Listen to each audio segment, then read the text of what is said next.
Julene, I'm going to have you come on up, if you would. I'll get your chair ready for you. And again, Julene was a children's ministry director for 17-some years in Littleton, Colorado, and so has a lot of experience not only doing children's ministry, but right now in thinking through what it means to be the church together. And we don't want to spend a lot of time kind of going over what we did last weekend and some of the challenges we're facing in the 21st century when it comes to Sunday school and what works and what doesn't work. What we want to focus on today is the transition that God's calling us into to bring our kids back into the worship experience with us. And essentially, again, if this has been the only service you've experienced for a while, the kids are with us for the first part of worship, but they're not with us during the message time. And so they kind of get a different message in Sunday school than what we get here, and so it doesn't really give parents a chance to connect together on the same message, and it doesn't really teach our kids how to learn the process of sitting in church with big people and listening to the message. So Julene does a workshop on for parents and for church members on how to build a worship environment that's friendly to kids. And what are some things we can do if we're parents, grandparents, to get our kids ready for worship on the weekend? I think the most important thing that our kids need to know is, why do we worship? Why is it that we come and give God an hour to 2 hours a week to be in his presence and tell him he's worthy? And a lot of people and children really can't articulate why we do this. And I think that's the most important thing our kids need to know, is why we worship. Worship is giving God and assigning him his true worth. And when we do that, and I like to compare it to God giving us everything that we have monetarily, our gifts, our talents, our time, and as we tithe and give back to what God gives us, worship is like giving our time back. It's like giving him back an hour a week to tell him that he is worthy of our praise, that he is worthy to give our time to him each week. And our kids need to know why is it that they come every week. If they don't know that, they're going to be questioning, and they're going to be bored, and they're going to be just confused. And when they get a chance to not have to do this anymore, they're not going to be here. But if they can understand as children why we do what we do, and understand who God is, there's going to be more likelihood of them coming back and choosing to worship later. So part of that brings us back to the home, how important it is to just put faith back into the home, to have constant discussions. Yes. This is why we worship. This is what we're doing for God, and why God is worth worshiping, and so on and so forth. Right. The home is really the place where spiritual development happens in children's ministries. And I loved being a children's director for so many years, and there's so many things that we do that is worthwhile. But when it comes to the worship and putting families together, I think that is really important, because as a children's director, when I teach children, when I have my team of people teaching children, we cannot follow that child around the next week and apply the lessons and the teaching that we did at church. And if the parents are not connected to that, the children don't understand how the lesson we taught on Sunday applies to their life every day of the week. And so as families in worship, if we tell our children on the way to church, we're all going to learn and listen and hear about God today. And we are going to all be in tune to what God wants us to hear. And then on the way home, we're going to talk about this. I believe the reason we are losing so many kids to our faith is that spiritual discussions do not happen very much in the home. And we're not talking about God. It's not a natural kind of a discussion. So we can use this worship service to really kick off a spiritual dimension in our homes that next week, and making that Sunday a priority, making it going back to having a Sabbath, and making Sunday a very special day for the family. Yeah, so let's talk about that, because what you're saying is it's about being really intentional. And so you're not only saying let's be intentional about talking about why worship is important and creating an environment all week long in the home of faith, but this idea of really zeroing in on Sunday and making Sunday special and making it a ritual, whatever that is really helpful for families as they think through making worship a valuable part of Sunday morning. Right, and we go back, and many of us sitting in this room today were in the service when we were young. And I believe what was missing there was that word, intentional. And even though there was not an intentionality in us being in the worship service, we still got a lot from it, and I got a lot from it. But if we add the dimension of being intentional as families and encourage families to really make this be the center and the core foundation of their week, and that everything else they do as a family comes off of our Sunday experience, and then looking forward to that next week when we can worship God and making that a ritual and a routine in our lives, I believe our children are going to benefit so much from that. So talk about what a Sunday can look like, what it did for you. I'll talk about what Sundays used to look like for us too. Well, Sunday for me when I was a little girl was being welcomed by lots of older people. And that, I believe that was part of my spiritual development, was being welcomed and feeling that I belonged in my church.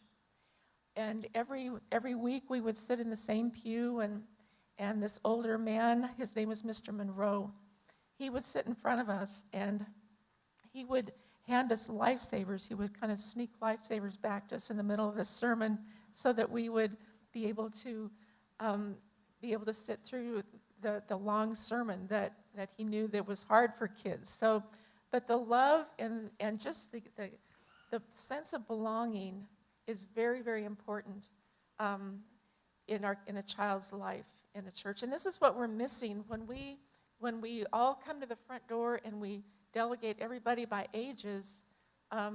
We're missing that sense of community and that sense of support and encouragement that children need to feel in the church. And then when they leave church, they feel like that they belonged to this church.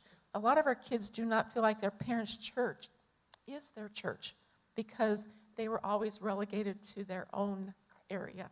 So if you're a parent and you're thinking through how to make the day special, including worship, what are some things that we can do? If you're a parent, I think the Sunday starts the week before in talking about how we are going to have a great day on Sunday because God is so wonderful in our lives, and this is what he does for us every day. It starts then on Saturday by just being very organized and making Sunday a morning that is not chaos, filled with chaos. I remember one time not being able to find shoes, actually more than one occasion, and how just a lost pair of shoes in the morning just can ruin your whole Sunday morning experience. And then we get to church and with smiles on our face, and it's been just a horrible morning. So we can avoid those things by being really organized and planned for the day. Then on the way to church, talking about what we're all going to hear, that we're going to listen for God. On the way home, talking about what we all heard God say to us or teach us, or something from a worship song that meant a lot, something from the creeds or the scriptures read, just making that an intentional time of discussion, of spiritual discussion, so kids know that we don't just do this. It's with no rhyme or reason, because that's when kids get bored. If there's no reason and to do this, then that's why they question what we're doing. Now, your family would surround the worship experience that day with other things. It was donut day or whatever. Oh yes, my husband, we decided to have we would have donuts in the morning before church, and it's amazing what a donut and a little juice can do. Every week, the kids look forward to that. And sugars them up too before the sermon, which is great. Right. And then we would go to church and have our worship experience, and then we'd come home and we would plan a a hike or something. We're from Colorado, so we had a lot of places that we could go. We established later on a movie night on Sunday night, which my husband and I, we haven't had kids at home for a long time. We still have our movie and pizza night. And so all week long, the kids are looking forward to Sunday.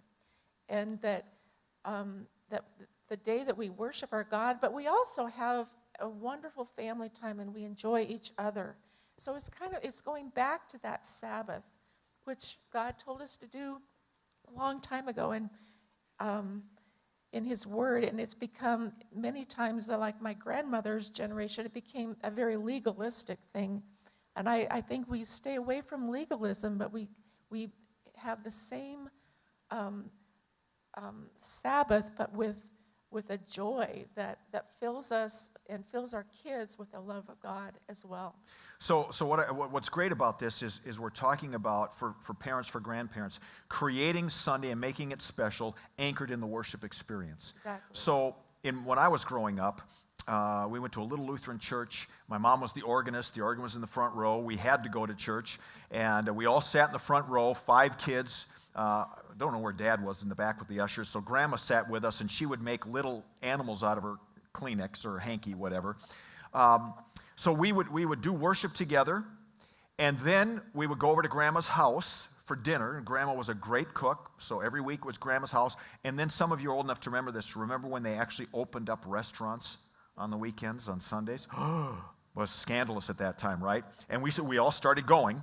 And then my dad would buy an 8-pack of RC Cola in the bottles, and we would sit down in front of our large screen black and white TV and watch the Minnesota Vikings play football.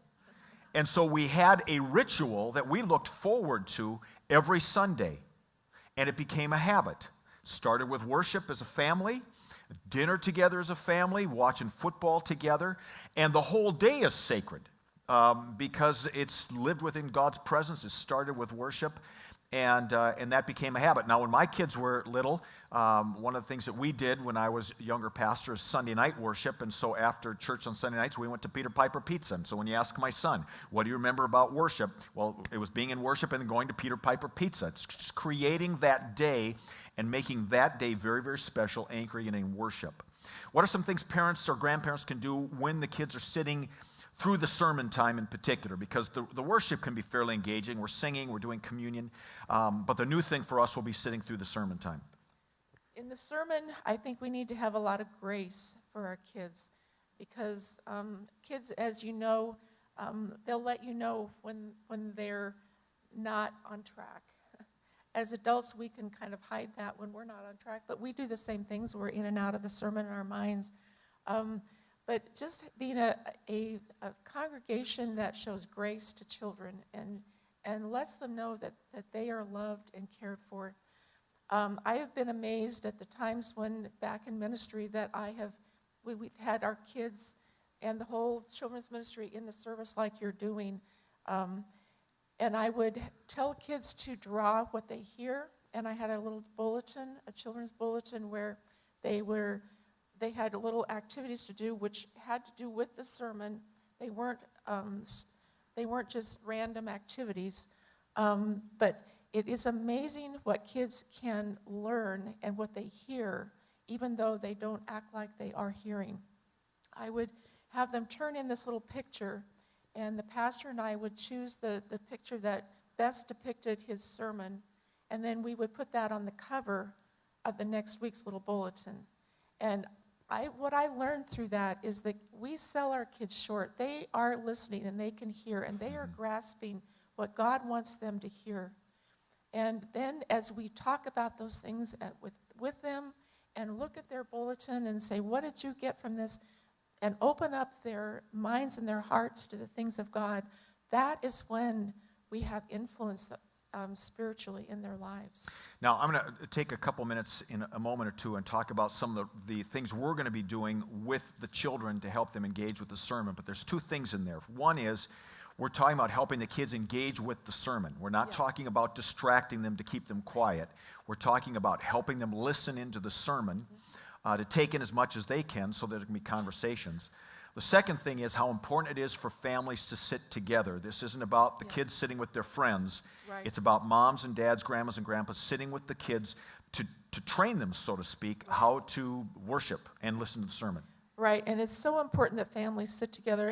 And what I have observed personally and through families going back to worshiping together, there's a special bonding that takes place when you sit together. And, you know, our lives are so busy that little Johnny may not have sat on his daddy's lap all week. And this might be the perfect time to take your child, or if you have grandchildren, to just hold them.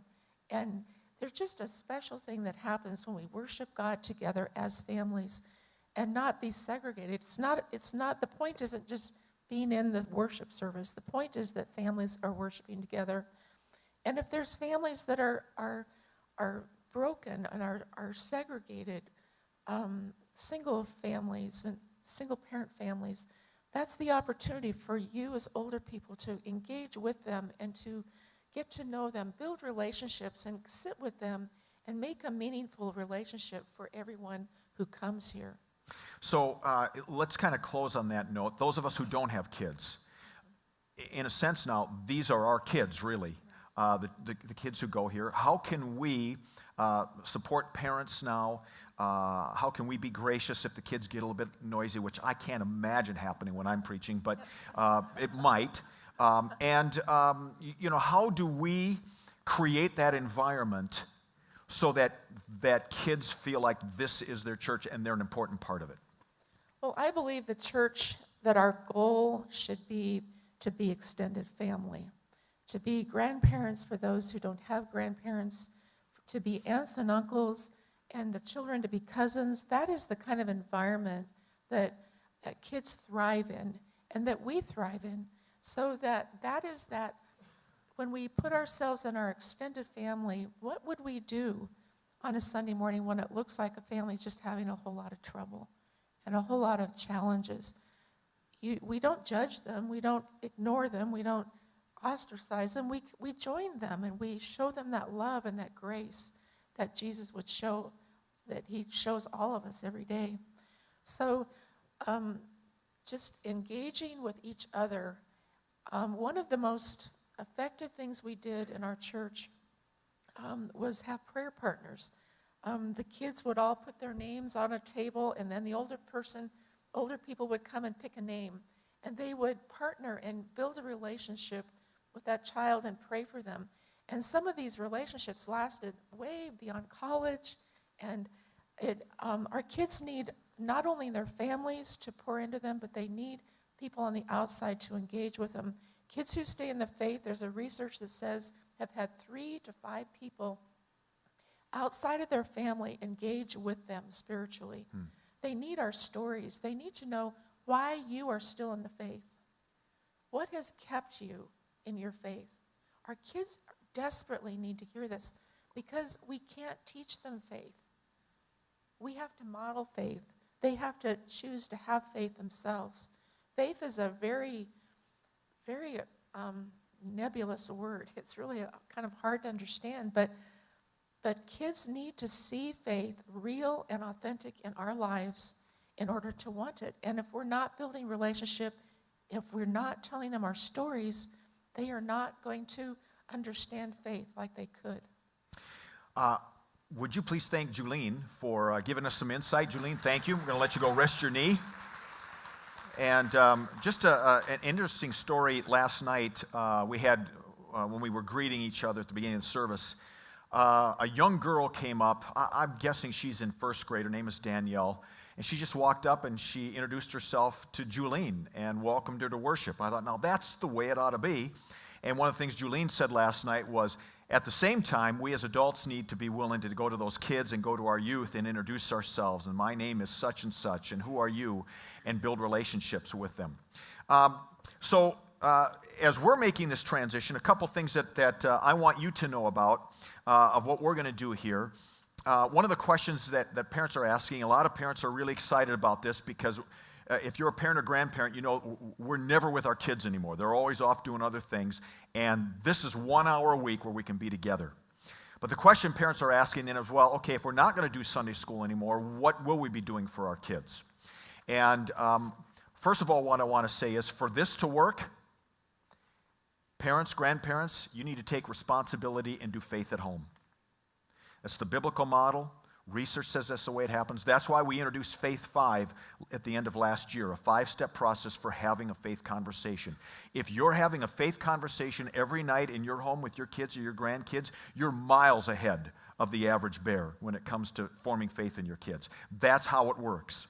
Secondly, we're going to be adding some things back into the rhythm of our week in the fall, but we want to really spend these next several months just getting used to worshiping together intergenerationally, and then in the fall we'll do some things. We do have a special vacation Bible school planned for this summer where we're going to do some intergenerational stuff. We're going to do it in the evening rather than in the morning time, so parents can be with their kids, and those of us who don't have kids or grandkids, I'll be doing something so even adults can do vacation Bible school.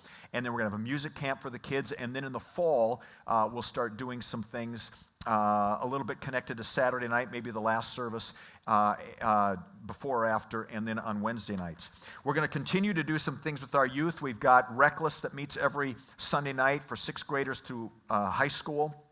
We'll continue to do our rites of passage for our boys and our girls. We've created some new ones. I've created a couple new ones for when your son or daughter, grandson turns 16 that you can take home and do with your 16-year-old.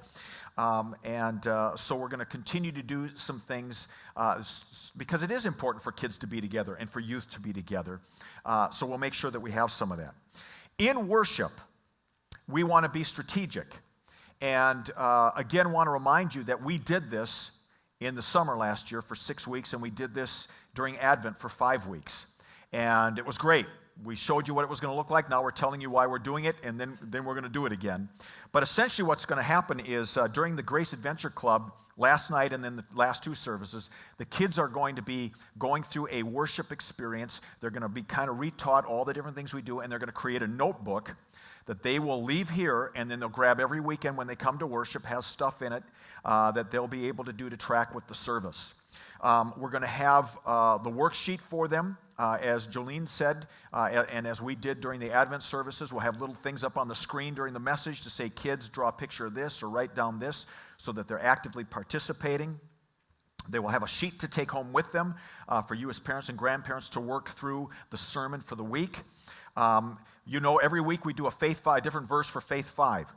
When we begin our new worship series, our sermon series in a couple weeks, which will be story-driven, stories about Jesus, the Faith 5 won't be a verse anymore. It'll be the passage. It'll be the story. So all week long, you come to worship, you hear the story, and all week long, every night, we talk about the story again to just really get into our heads. We're going to have a little box over here with some stuff for the kids and little squeeze balls, particularly for the boys and the dads who get a little bit rambunctious during worship, so you can squeeze those things and release some energy. We will continue to have our cry room available always, and we will still have nursery and pre-K at the other services. And next year when we go back to 3 services, we'll add it into this service as well. We're going to do a new thing for the offering. I learned this when I was in Lincoln, Nebraska. They have what they call a noisy offering, and so they have a glass bowl up front during the offering time, and the kids come up during the offering time and they drop their change in. And I liked it much better when they were dropping 10s and 20s in, but change is fine too. So every week the kids will have a chance to lead us in giving and to learn the art of giving. And so we'll be doing that starting next weekend. And this is good news for all of you. Sermons are going to be shorter again, all right? We've had to take longer sermons because we've been trying to get a lot of information these last several weeks to get ready for this transition. And in a couple weeks, the sermons will be a little shorter because when we do children's sermons at the beginning of the services, that'll be a part of it as well. So last night, we had about 30 kids come on up, and these were our kindergarten through 5th graders, and we brought them up. And we gave them a gift. What we gave them was this Bible. It's called the Action Bible. It's a comic book version of the Bible, divided into 52 weeks, so you read a story a week and just go through it. So we gave that to the kids. And then we had the pre-K come up, and we had nursery came up, and we prayed for that generation, just as we have prayed for all the other generations.